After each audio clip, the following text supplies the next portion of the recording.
23번 보겠습니다. B국의 총 생산함수는 콥-더글라스형 생산함수가 주어져 있고요. 생산 요소들이 한 개의 생산물만큼 보상을 받는 경우 자본소득에 대한 노동소득의 비율을 구하는 문제입니다. Y는 생산량, A는 총 요소 생산성, 그리고 알파는 0에서 1 사이에 있는 수이고요. 그리고 K는 자본량, L은 노동량이다.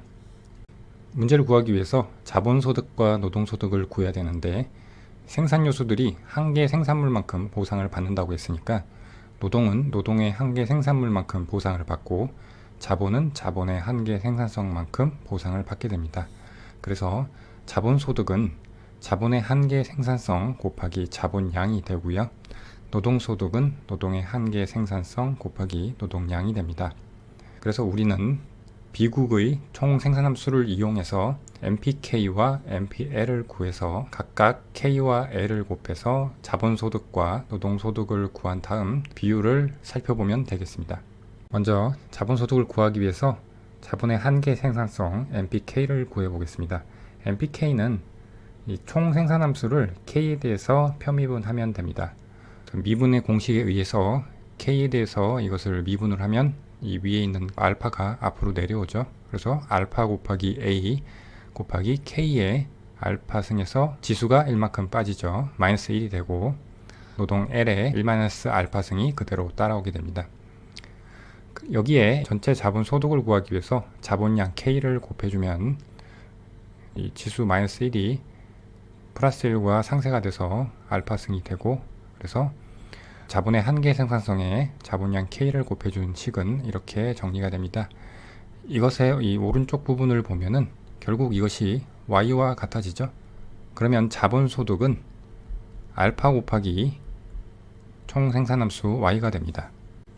그 다음 노동소득을 구하기 위해서 노동의 한 개 생산성을 먼저 구하면 MPL은 역시 이 총 생산함수를 L에 대해서 편미분을 해준 것이죠. 그러면 이 L의 지수인 1-알파가 앞으로 튀어나오고, 그래서 1-알파 곱하기 A 곱하기 K 알파승, 노동의 1-알파승에서 지수가 1이 빠지니까 -알파승이 되죠. 그리고 마찬가지로 노동소득을 구하기 위해서 이 MPL의 노동량 L을 곱해주면 L의 -알파승이 L의 1-알파승이 되죠. 그래서 여기서도 이 부분이 총 생산함수 Y와 같아지게 됩니다. 그러면 노동소득은 1-알파 곱하기 총 생산함수 Y가 됩니다. 따라서 자본소득은 전체 소득 중에서 알파의 비율만큼이고 노동소득은 전체 소득에서 1-알파의 비율임을 알 수가 있습니다. 문제에서 요구하는 것은 자본소득에 대한 노동소득의 비율이죠. 따라서 자본소득분의 노동소득으로 식을 세우고, 자본소득은 결국 알파 곱하기 Y였고요. 노동소득은 1-알파 곱하기 Y였죠. 그래서 Y가 약분이 되니까 답은 알파분의 1-알파가 돼서 5번이 답이 되겠습니다.